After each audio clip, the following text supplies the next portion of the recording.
Hey guys, welcome back to another monthly movie wrap up. Isn't that so catchy? I wish it could be called that, but instead it has to be called monthly movie and TV wrap up because I'm going to be telling you everything I watched last month in July and what I thought about it and if you should watch it. So let's get started. We'll do movies first, and let me just say, I was having a summerween July. Honestly, I hate the 4th of July. I never do anything for the 4th of July. I'm dog sitting Charlie, like you saw in the last one of these videos, and I don't like fireworks. However, the second that it was over, it was fall. It was fall to me. My whole TikTok was summerween and like fall. Oh, fall's only like this many days away, this many Fridays till fall. And I was like, you know what? I love it. The fall and the winter holidays keep me going all year round. So I had no problem watching so many spooky, scary movies this month. The first one being Coraline. I didn't appreciate Coraline enough when I was a kid. When I was a kid, I was a wimp, and Coraline really scared me. Now that I'm an adult, I really love it. I love stop motion animation. Leica, the studio that makes Coraline and all of your favorite stop motion animation movies, I'm obsessed with them. So I watched Coraline to like ease into the spooky summerween spirit. Coraline is about this girl named Coraline who moves into the Pink Palace with her parents. Her life isn't great. Her parents are writers, and so they're really focused on like writing and editing this book, I think, that they are low-key neglecting their child, like no food, and they're just like, go play in a well. I don't know. Coraline is exploring this new house, and she finds this like door that's been like boarded up with wallpaper. It is a tunnel to an alternate reality, a parallel universe, you might say. Only in this one, her family loves her. Oh my gosh, it's crazy. Her mom like cooks her delicious edible food. Her dad like plants flowers for her, like combining their interests. He writes her songs. Like it's so sweet. The only problem is that they have button eyes and the mom is actually this like spider human monster that kidnaps and eats children. But besides that, they're actually like great parents. I'm not worried about spoiling Coraline for you because it's been out for like 2 decades, I feel like. The plot is good. The plot is like a creepy adventure kind of thing, but really like the music, the visuals, the overall vibe of the movie are what I personally enjoy the most about it. I don't have much to say. I feel like it's a classic. It's a classic. I'll watch it any time of year when I'm feeling a little spooky. So that was the first movie I watched. Loved it. If you haven't seen it, highly recommend you watch it. If you have seen it, highly recommend you watch it again to get into the fall spirit. Now that it's August, it's not summerween, it's just fall. Next movie is like summerween packaged up in a movie. Fear Street 1978. This is objectively the best Fear Street. I don't like horror movies, but I like the Fear Street movies on Netflix. It's a trilogy. I've talked about it before. I won't talk about the whole trilogy again because I didn't watch the whole trilogy. I just watched Fear Street 1978. It's the second one in the trilogy. It takes place at a summer camp. The cast is really good, and I think the story is just crazy in this one. Like, all of the movies are good, but this one is so summer horror camp slasher.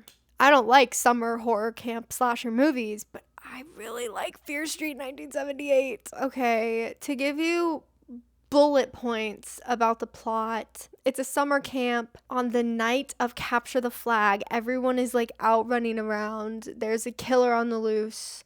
Can the campers stop them? Or will everyone just die? It's really good. If you haven't seen any of the Fear Street movies and you want to, you should watch the first one before you watch this one, because it will spoil what happens in the first one. But if you don't care, you don't think you're gonna watch any of them, this one does like have such a good camp story within like the bookends of the trilogy that I think it could stand on its own. And that's all I have to say about it, because I've already talked about it so much. You guys have heard enough. Go watch my other video if you want to hear more about it, because this next movie actually is in the same franchise. Yeah, so after I watched Fear Street 98, one guess as to what I watched next. That's right, I watched Fear Street Prom Queen. Finally, months after I watched the trailer on here in another video, I finally got around to watching it. I really wanted to watch it like right after watching the trailer, and I was planning on it. But then I thought to myself, Emma, you hate horror movies. What are you thinking, girl? I can't watch horror movies at night when it's dark, and I can't watch them alone. But I also have to watch them alone. So it needs to be like the middle of the day when I'm alone in my room, but someone else is like in the vicinity. And it's not at night. And I've been dog sitting so much this summer. It was just never a good weekend to like sit down and bust out this horror movie until a couple weeks ago. We watched the trailer on here together already, so you kind of have an idea of what it's about. If you don't, it's like prom. These like 5 girls are competing for prom queen, and slowly one by one they start being murdered.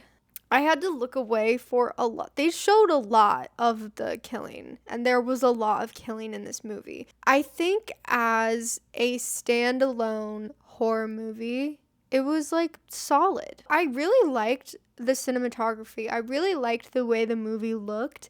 It all kind of had like this soft, hazy glow on it that made me feel like I was watching like people in the 80s. If you saw the video where I watched the trailer, I was over explaining the whole Fear Street franchise. Spoiler alert, the serial killers who everyone thinks just like go crazy are actually possessed, and that's why they go crazy and kill people for seemingly no reason. And so I went into this movie expecting, because it has the Fear Street title and it takes place in the same world and it's still like the same town and the same killings are in the universe, I thought that it was gonna be someone gets possessed and starts killing people. But I was like, then why is it only the prom queen candidates? It should be everyone. Oh, I'm about to spoil the movie for you. So if you want to watch the movie, skip on ahead to the next section.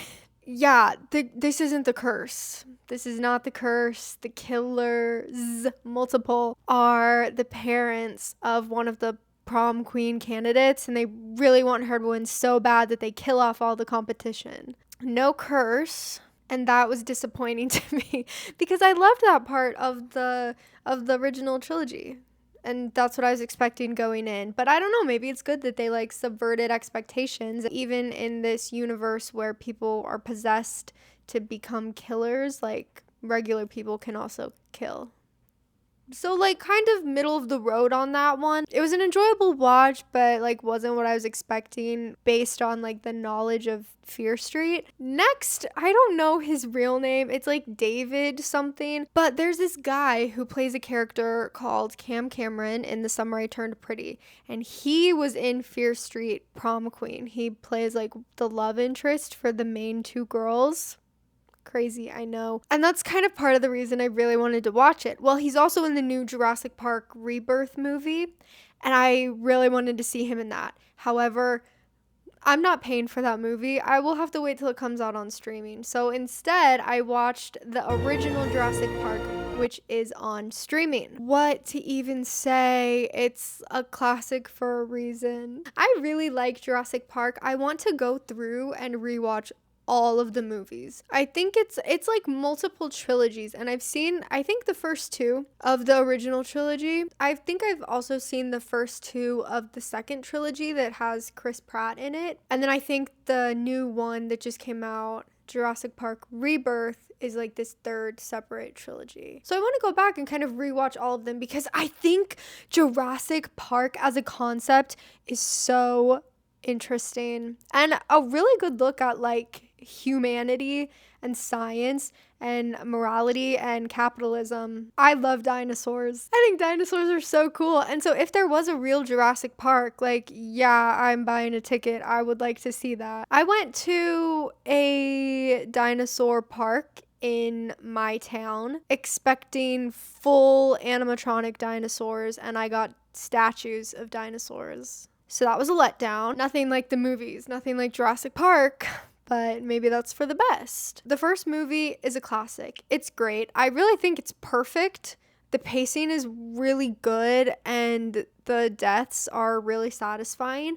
I will say, I thought like the main bad guy scientist that kind of kicks it all off, I thought he died way later in the movie, but he dies pretty early on. But it's like, yeah, get him out of here. If you don't know what Jurassic Park is, this rich guy funds a bunch of scientists to bring back dinosaurs. Basically, they find the DNA of dinosaurs in mosquitoes that have been preserved in like tree sap, and then they take the DNA, they put it in like frogs, I think, and then somehow like hatch eggs of dinosaurs, all different species, which is really cool. And then of course it becomes like a for-profit thing. I didn't realize that like the whole beginning premise is like there was a death of an employee, and so the people funding the park aren't sure if they should continue funding it. So it's like a lawyer. Jeff Goldblum is like a chaos scientist. He deals with like how likely it is for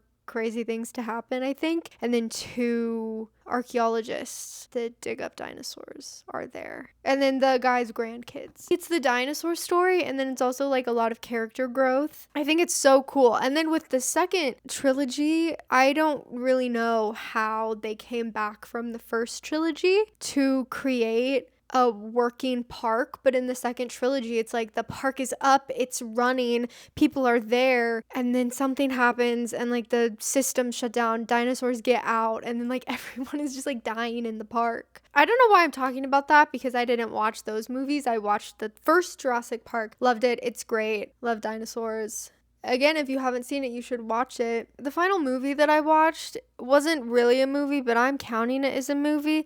I watched the UK Next to Normal Pro Shot musical. I'm a theater kid. If there's a pro shot, I'm gonna watch it. I actually wasn't going to watch this one. I'd heard of Next to Normal. I'd seen some clips of it and I wasn't really interested in it. It seemed like it was like a family relationship musical, and I was like, I don't know if I care about that right now. However, this guy named Jack Wolf is in it. If you've seen Shadow and Bone on Netflix, he's part of like the Six of Crows plotline of that show. It never should have been canceled. Netflix notoriously cancels all of its best shows. Anyway, he's in that. And I had no idea that he was a singer theater kid, but I saw a clip of him, and I'm going to insert the TikTok right here. But I know you know who I am. No. I know you know. I saw that clip of him singing. I watched the entire musical just to see that clip, which is of course at the end, and I didn't know that, but the musical itself was really good. I've been listening to the soundtrack on repeat, loving it. I'm not gonna say anything about the story, because if you watch it, I think that you should go in blind, because it's kind of set up to make you think that it's one thing and then it becomes something else, and I knew what it actually was when I was going into it, so like that didn't really work on me. But I think it would be great if you went in totally blind and then you were just like, what is happening right now? Next to Normal Pro Shot. You can watch it on PBS Passport, which is literally like $6 a month, I think. And just a little PSA, they defunded PBS, and so the parent company of like PBS, NPR, all of that couldn't withstand the budget cuts, and so they officially closed down. So now PBS is like on their own trying to get funding from the public. Like, if you have money and you want to watch Next to Normal, you would be donating to a good cause. That was all the movies for the month. Now we're getting into TV shows. My ongoing watches from last month, I'm still watching this month. So that's Phineas and Ferb, The Owl House, Stranger Things, and then obviously Severance, which I watched on here with you guys. So I won't be talking about those shows again, but technically I did watch them last month. But there were a few new shows that I watched. So let me tell you about them. The first one isn't new. I actually restart this one every fall, but it's the Vampire Diaries. Let me tell you guys, I watched the Vampire Diaries for the first time in high school when it was on Netflix. I just want to say Team Damon from the beginning. That should tell you everything you need to know about me. I always get to the beginning, middle of season 3, and then I stop watching. It's like a classic cable TV show, so there's 20 some episodes per season. Each episode is an hour, I think, so it's kind of a time commitment to get to the 3rd season, and usually by the time I get to the 3rd season, I'm kind of bored of it and I move on to watching something else.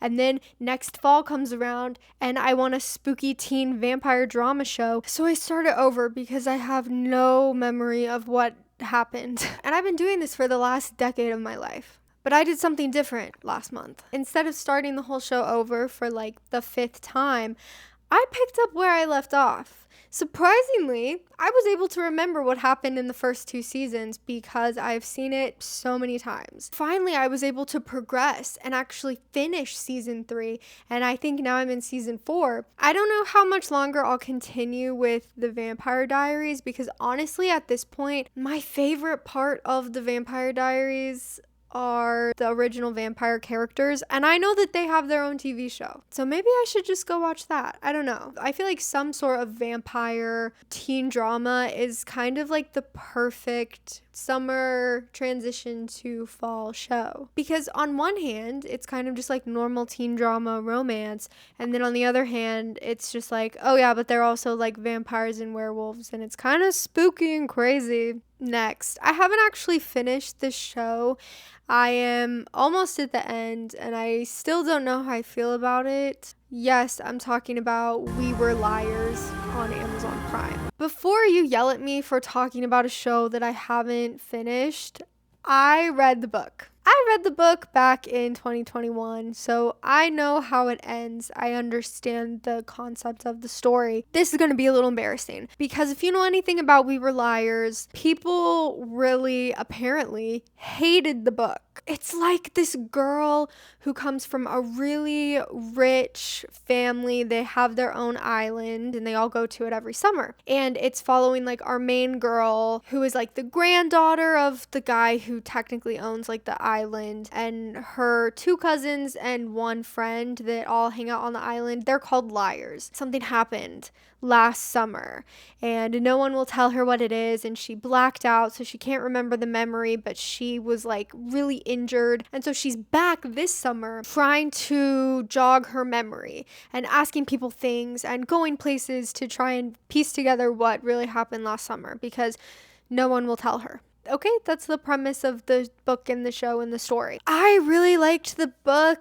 I was reading it at a time in my life where the content was relevant to me, and so the ending is really divisive. That's the thing that either makes people love it or hate it. I loved it. I definitely think I rated it pretty high, and I just remember really being wow, this book was crazy.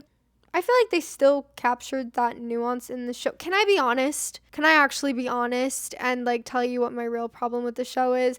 I feel in terms of a book to movie adaptation, I think it's fine. The family is being portrayed really well, and the cousins are being portrayed really well, and I really like the sets, but I really don't like the main character. I really don't like Cadence. I have seen the actress that plays her. She was in the Gossip Girl reboot. It kind of just feels like she's playing the same character. I don't like the main character of this TV show. Knowing how it ends, it's really kind of not fun to get through. I'm about to spoil the ending, so if you don't want spoilers, skip to the next section. Ready? Okay. Basically, the big plot twist in the book and the show is that The reason Cadence can't remember anything from last summer is because her and her cousins burnt down their grandfather's house with his 2 dogs inside, and also with the 3 cousins inside. Yeah, Cadence killed her cousins, basically. The plan was like, oh, we're all going to burn a floor. We're all going to like spread gasoline and light the floors and then get out. And the house will burn down and like our family will be healed. In their defense, they're teenagers and they're drunk, but Cadence has the ground floor and she lights it before anyone is out. Everyone is trapped on their floors and they die. So yeah, that's why she blacked out the whole last summer. This summer, she thought she was talking to her cousins.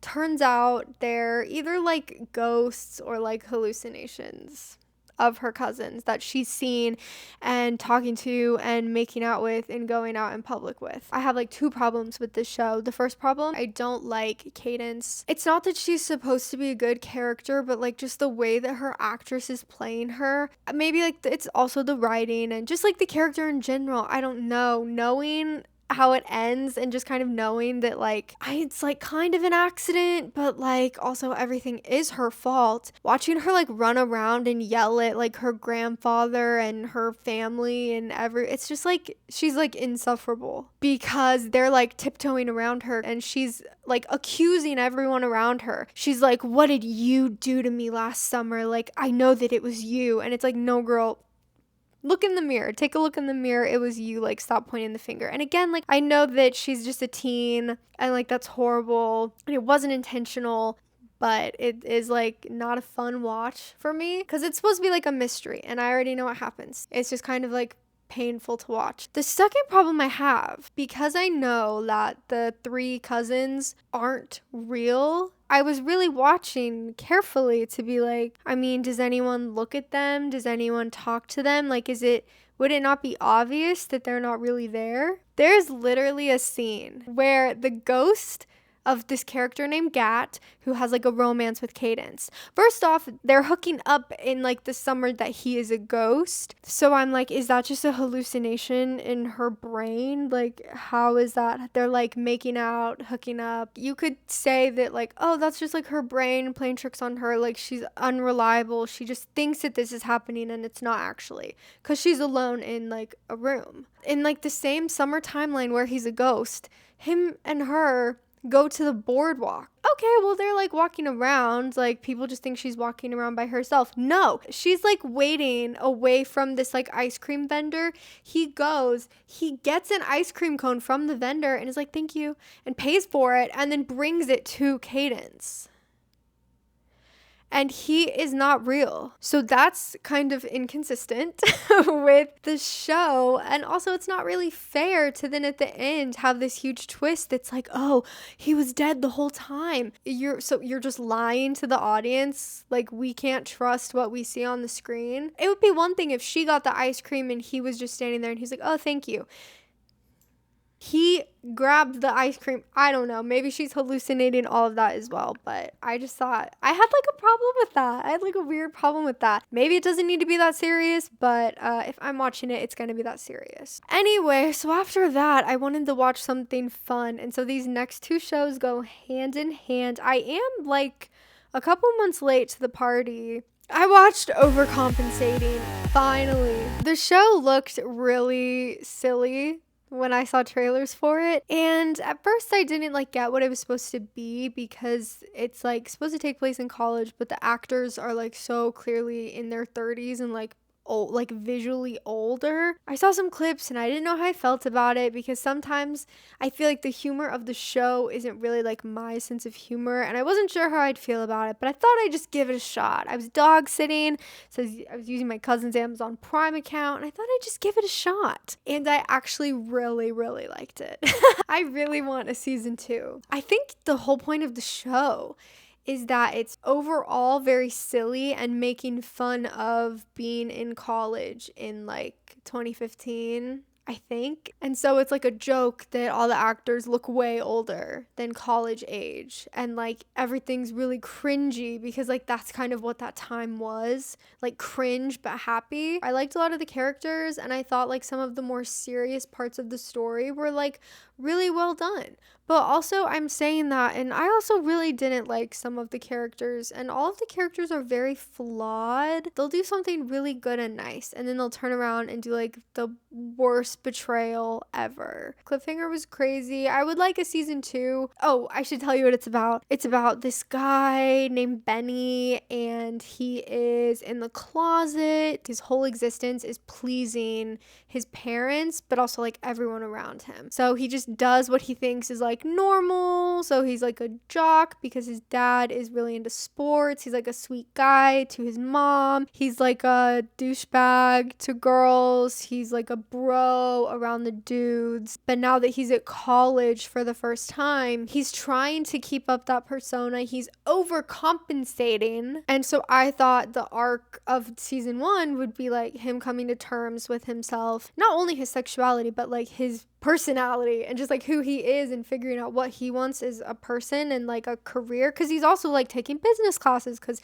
his dad thinks that's what he should do, and he's like, what do I even like, who am I? Majority of the whole first season up until like the second half of the season finale is him acting in a way to be perceived as like cool and like a typical guy. He's overcompensating for a lot, but you know, it's not all on him because everyone around him is overcompensating for something else. Everyone is like trying to be something other than themselves, and they all need to come to terms with the fact of like who they are. But yeah, no one really figures it out in the first season, so definitely I would like a second season. The last show that I watched goes hand in hand with overcompensating. I watched Adults. I saw a clip on TikTok of all of the actors in this show on a Zoom call with Nick Kroll when he told them that they got the part, and I was like, oh, that's cool. Scroll. Even though this show was aimed towards Gen Z, I just find shows like this that they're not like sitcoms, but they're kind of supposed to be like friends for the new generation. I just don't really find that humor funny, so I usually don't watch the shows. But I actually really like this show too. This show was it less cringy than overcompensating? No, but I think Adults is more realistic in the fact that like the actors look and I think are the ages of their characters. They're like 24. I do like the premise of like they're living in New York City in their friend's house, they're roommates, they're out of school, but they don't all have jobs yet, and just like shenanigans.